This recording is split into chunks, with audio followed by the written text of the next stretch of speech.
حمران بن ابان کہتے ہیں سیدنا عثمان رضی اللہ عنہ نے پانی منگوایا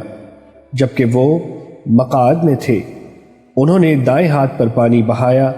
ایک روایت کے مطابق دونوں ہاتھوں پر 3 دفعہ پانی ڈالا اور ان کو دھویا،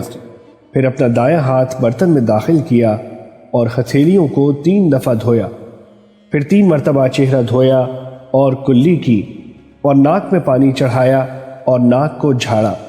اور کونیوں سمیت بازوؤں کو 3 بار دھویا اور پھر سر کا مسح کیا۔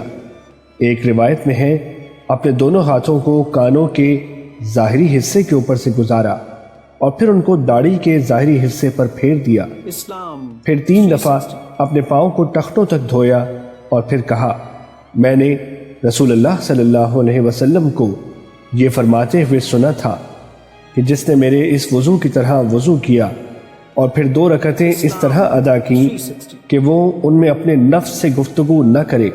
تو اس کے سابقہ گناہ بخش دیے جائیں گے۔ ایک روایت میں ہے اس کے وہ گناہ بخش دیے جائیں گے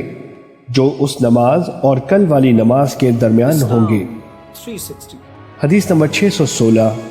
مسند احمد۔